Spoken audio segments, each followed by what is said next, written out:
Em Contigo Sim, chorando, a enfermeira encerra a DR, dizendo que agora tem a certeza de que o namorado realmente acreditou que ela se vendia. Triste, a moça pega sua bolsa e vai embora, por mais que o rapaz peça para ela esperar. Na periferia, Félix aparece na casa de Luz acompanhado por um detetive e explica que ele está ali para investigar sobre o homem que o sequestrou. O policial quer saber se ele reconheceria o sujeito se o visse, e o menino diz que sim, explicando ao pai que inclusive sabe onde o homem mora. Félix, agachado ao lado do garoto, pede que o menino colabore, prometendo que vai dar jeito no infeliz e Gibo não vai mais precisar ter medo.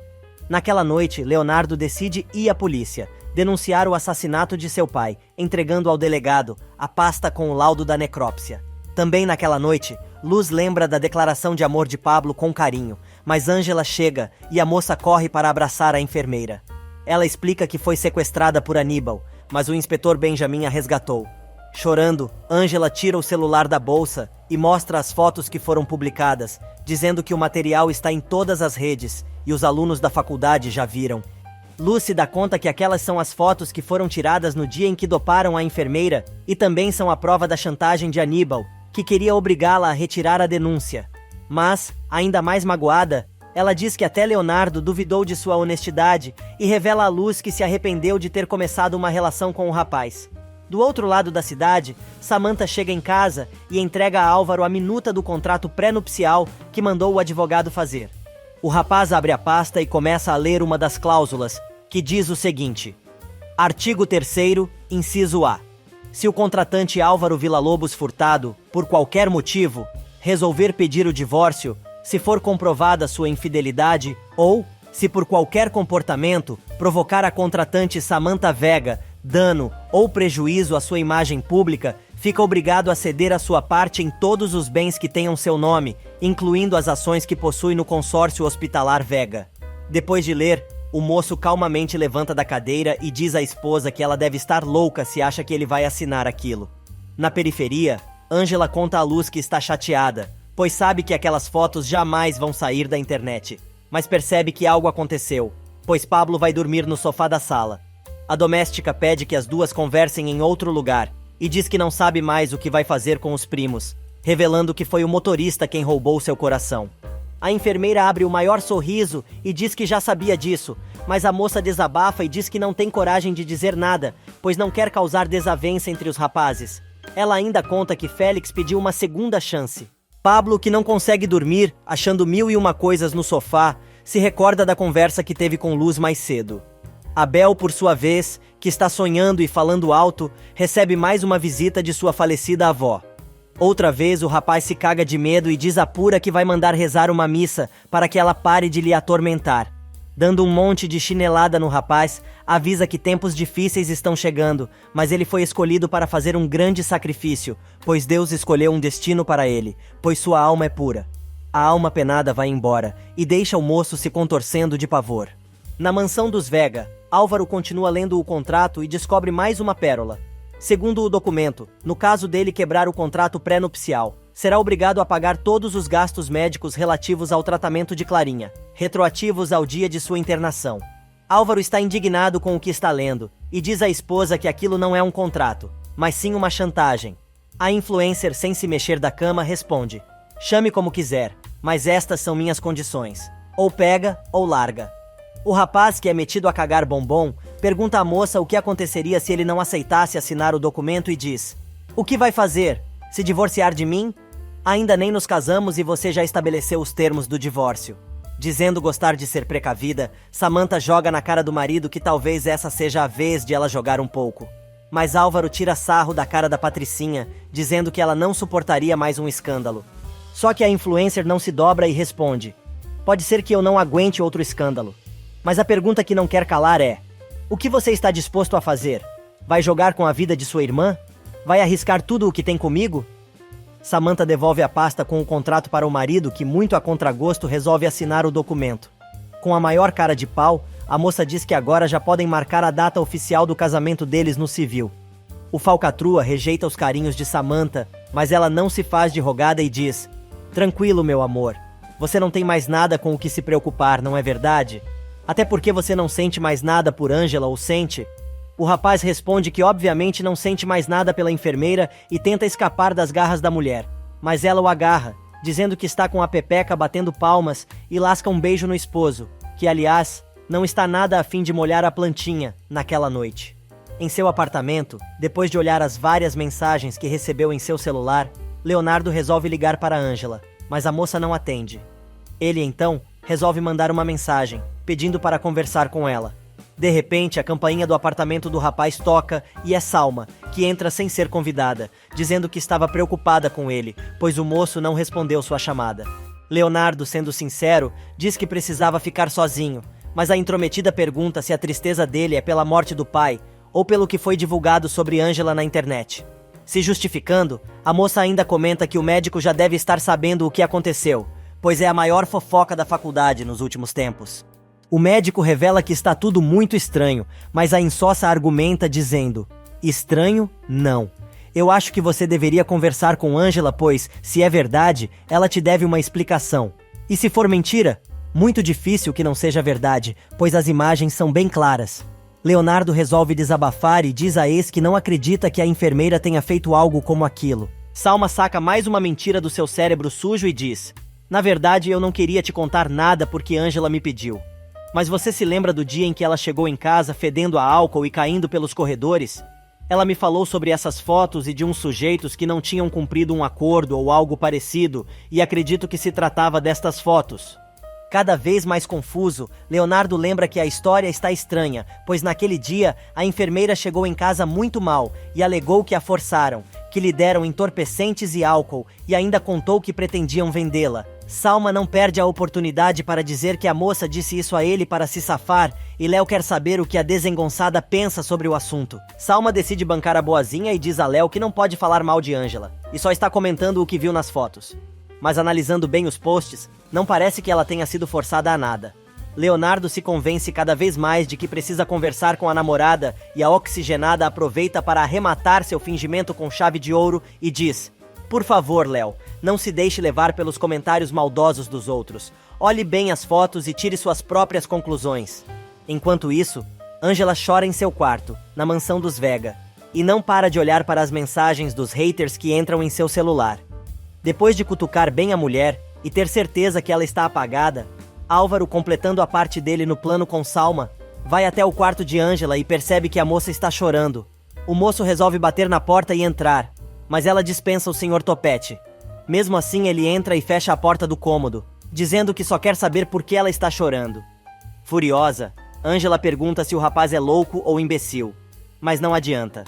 A soberba e a prepotência do sujeito é tanta que ele chega a se sentar na cama da enfermeira, para dizer que só quer ajudar e blá blá blá. A moça enxuga as lágrimas e diz, com todas as letras, que ele pode ajudá-la muito se vazar imediatamente de seu dormitório. Não adianta. Ele continua afirmando que sempre vai estar perto e à disposição para o que ela necessitar. Angela ameaça começar a gritar e acordar a casa inteira se o rapaz não se retirar e continuar com aquele papo mole. Finalmente ele se convence, mas antes de sair, larga a seguinte pérola: o mundo inteiro pode falhar com você, mas eu vou estar sempre aqui, sempre por perto. Enojada, a moça responde: sim, claro, como uma maldição na minha vida. O sujeito não se toca e, entrando no modo poeta, resolve dizer: não, Angela, não como um fantasma, mas sim como uma alma sempre presente para cuidar do seu coração. O infeliz vai tomar uma água na cozinha e manda uma mensagem para a comparsa, dizendo que a publicação das fotos fez efeito. Mas a moça está ocupada, torrando a paciência de Leonardo que, a certo ponto da conversa, diz que agradece pela visita dela e tudo mais, porém não quer falar de Angela. Depois disso, ela diz que apoia o amigo em qualquer decisão que tomar, mas recebe a mensagem de Álvaro e resolve dizer que o plano deu resultado no médico também. Os dois acabam combinando como vão se alojar no apartamento do rapaz, depois que tiverem que deixar a casa. O médico se oferece para levar a moça embora, mas ela decide preparar uma comida para ele, antes de ir. Vocês acreditam que Álvaro voltou no quarto de Angela, com a maior cara de pau, levando um chá para a moça e dizendo que só quer ajudar e que ela está sendo muito dura com ele? Angela tenta mais uma vez explicar e diz: você acha mesmo que estou sendo dura contigo? Presta atenção, cara. Você destruiu a minha vida e acha que vai conseguir me reconquistar trazendo chazinho?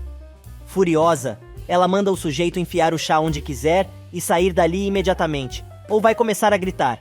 E o infeliz resolve jogar um beijinho para ela. No dia seguinte, logo cedo, Mirta vai visitar Beatriz. A mulher conta que o filho está destruído com a morte do pai, apesar de tentar parecer forte.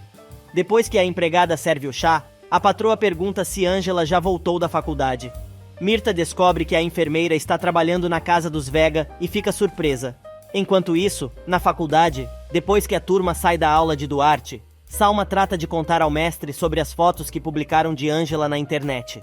O médico pergunta por que ele estaria interessado em fotos da aluna, mas a jiboia descolorida diz que a moça trabalhava como acompanhante de luxo. Duarte se interessa, e Salma mostra as fotos, dizendo que os alunos estão reclamando, pois não acham certo aquele tipo de pessoa frequentar aquela universidade. Mas a infeliz não para por aí. Ela conta que a enfermeira é a maior Maria Gasolina, e agora está andando com Leonardo para cima e para baixo, para tentar dar o golpe do baú no rapaz, e chegou até a trabalhar na casa do médico, cuidando de sua mãe, mas foi demitida porque inventava que dava a medicação a Mirta e nunca fez o tratamento da mulher direito. E como toda a fofoqueira que se preza, Salma pede ao mestre que não diga nada que foi ela quem contou. Duarte agradece as informações, assegurando que haverá consequências. Na casa dos Vega, Mirta diz à amiga que ela está correndo um grande risco em deixar Ângela cuidar dela, avisando que a moça é uma charlatã, pois fica aplicando umas massagens que ela diz que são curativas, mas não passa de balela. A dona da casa resolve enfrentar a amiga e diz que são justamente as massagens da enfermeira que a tem mantido de pé e controlado sua dor. Indignada, Mirta continua xingando a moça, mas Beatriz, que não tá com saco de ouvir reclamações, diz à amiga para guardar seus comentários, se não tem nada positivo para dizer da garota. Não adianta nada, e Mirta continua falando mal da enfermeira. Beatriz, furiosa, diz que não está se sentindo bem e manda a empregada levar a amiga e sua cadeira até a porta. E no interior, Passiflora e Adela estão na praça vendendo bijuterias. A mulher não para de olhar para o retrato da filha até que o pai de uma cliente, que tem Alzheimer, reconhece a moça e a chama de Ângela, dizendo que ela mora em um povoado perto do mar. Enquanto isso, na faculdade, depois de saber o que aconteceu com a amiga, Ed caminha com ela pelo campus, tentando consolar a moça. Mas ela diz que o que mais lhe dói é que Leonardo duvidou da honestidade dela. Porém, Duarte aparece e começa a gritar que já viu as fotos da aluna, e com o maior cinismo, diz que o material está muito artístico. Mas Ângela, que sempre tem a resposta na ponta da língua, enfrenta o professor dizendo: é uma pena que uma sumidade como o senhor se preste para comentários e fofocas tão infames. O baixinho não deixa por menos e diz que uma pena é aquela universidade ter sua imagem manchada por causa de gente como ela, e avisa que vai tratar pessoalmente de levar o caso para o comitê de ética para expulsá-la da instituição, que não aceita curandeiras e acompanhantes de luxo. No cortiço, Luz pede ao marido que lhe dê mais tempo para pensar, mas o homem resolve prometer levar o menino ao médico para que ele possa fazer a operação que precisa, garantindo que tem dinheiro suficiente para pagar. A doméstica, feliz da vida, abraça Félix. Bem na hora, Pablo sai acompanhado de Guibo, e o clima fica tenso. Tensa também está a situação de Ângela, que continua batendo boca com o médico e diz que o doutor não tem motivo para insultá-la daquela maneira. Mas o baixinho não larga o osso e responde: não se equivoque, colega, o insulto não partiu de mim. Ângela respira fundo e larga: de fato, não vem do senhor, vem de um infeliz que está divulgando informação falsa. Duarte começa a rir e, dando os ombros, insinua que se a informação é falsa ou não, o estrago já está feito. A galera começa a se juntar para ver a discussão. Ângela metralha: é impressionante. Um homem tão culto e reconhecido como você deveria ter mais critérios para formar sua opinião e não sair por aí julgando as coisas sem saber da história toda. O médico começa a se irritar e pergunta se por acaso ela está questionando sua inteligência. Mais uma vez, a enfermeira dá na lata do professor e responde: não, eu não estou questionando a sua inteligência. Estou questionando sua empatia, seu entendimento do que é justiça. Já aturei muito suas humilhações em público, para ainda ter que aturar que você vomite na minha cara essas calúnias e mentiras. O baixinho chega mais perto e quer saber se a moça o está chamando de mentiroso. Nossa heroína, mais uma vez, faz um gol de placa e diz: a gente chama de mentiroso tanto aquele que inventa, quanto aqueles que repetem a mentira. Duarte resolve incrementar sua atuação, já que os curiosos estão dando palco pro palhaço, e sacando o dedo da mão do bolso, enfia na cara da garota, avisando que aquilo não vai ficar assim, pois ela não pode sair por aí desrespeitando um mestre como ele e dizendo que o próximo encontro dos dois será no Comitê de Ética e Justiça. Na delegacia, começa a acareação entre Yolanda e Aníbal. Benjamin diz ao sujeito que a mulher negou qualquer envolvimento nos negócios dele de exploração de mulheres. Com nojo, o cafetão olha para a comparsa e a chama de mentirosa, mandando Yolanda confessar que ganhava propina por cada moça hospedada na pensão que ela conseguisse envolver em seu negócio. Mas Yolanda grita, dizendo que a única coisa que fez foi apresentar as moças a ele, mas jamais imaginou que ele queria as garotas para vendê-las, mandando o sujeito não envolvê-la em seus negócios escusos. Porém, o cafetão, avisando que não vai cair sozinho, revela que foi ela quem meteu Lily e Ângela no negócio para vender o corpo. A dona da pensão continua afirmando que não é nenhuma proxeneta ou assassina como ele. Mandando a comparsa fechar a matraca, o sujeito revela que tem como provar o envolvimento de Yolanda na aliciação das moças. Benjamin, feliz da vida com a discussão dos otários, pois descobriu os detalhes que estava faltando para incriminar os dois como cúmplices, resolve contar que saiu o resultado da perícia e ficou comprovado que o DNA de Aníbal é o mesmo encontrado na pele que estava debaixo das unhas da moça assassinada. O detetive também explica que encontraram rastros de atividade sexual que comprovam que o bandido esteve com ela antes de matar a garota. Aníbal nega tudo e diz que foi Lily quem se meteu na sua cama e foi apenas uma vez. Mas a situação fica ainda pior quando as autoridades querem saber qual o grau de envolvimento de Yolanda nos crimes de Aníbal e qual foi sua participação no assassinato de Lily. Yolanda continua dizendo que é inocente. Com ódio, Aníbal se levanta para enfiar a mão na comparsa, mas é contido pelo policial. Porém, deixa claro que ela vai para o mesmo lugar que ele, pois os dois gerenciavam o negócio juntos. E enquanto a advogada de Luz informa a moça que perante a justiça não podem acusar Félix de nada, pois foi Guibo quem fugiu, Benjamin continua pressionando Yolanda a confessar seus crimes, avisando que tem a declaração de Ângela e agora a acusação de Aníbal. A mulher tenta negociar, dizendo que foi ela quem ajudou a polícia a encontrar Ângela, e Aníbal coloca mais uma traição na listinha que está fazendo quando for cobrar tudo da comparsa. Os policiais explicam que a cooperação dela vai ajudar mais tarde na redução da pena, mas Benjamin avisa que só pelo tráfico de pessoas, ela deve passar uns 15 anos vendo o sol nascer quadrado. Cai a ficha e Yolanda começa a soltar toda a sopa.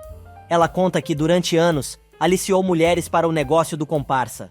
Ela diz que as moças que se hospedavam na sua pensão, e geralmente tinham famílias no interior, tinham o perfil perfeito para a agência do charlatão, e finalmente confessa: era eu quem mandava as moças para Aníbal para que ele as vendesse e as obrigasse a trabalhar como acompanhantes de luxo, mas foi só o que fiz. O cafetão fica cada vez mais irritado e grita que a mulher está mentindo, revelando que ela ganhava uma porcentagem por cada serviço que ele fazia.